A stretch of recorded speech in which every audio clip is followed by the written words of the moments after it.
Hello and welcome to this video on Python regular expressions. First, let's start with an overview of regular expressions in Python. Regular expressions are a powerful tool in programming.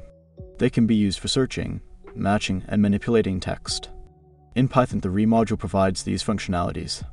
Let's start with the basics: pattern matching using the re search function. To search for a pattern within a given string, we can use the re search function as shown in the code snippet below. Now, let's see how we can use regular expressions to search for more complex patterns. Suppose we want to search for email addresses in a piece of text. We can use the following regular expression pattern: \b is z0-9, %+ at is z0-9, plus \z is e2 \b. The re-find_all function returns all the matches as shown in the code snippet below. Finally, let's learn how to use regular expressions for substitution. To replace a pattern with a given string, we can use the re-sub function.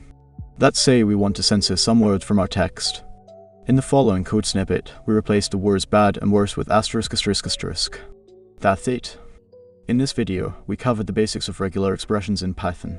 With this knowledge, you can now use regex to search for, match, and manipulate text. Happy coding!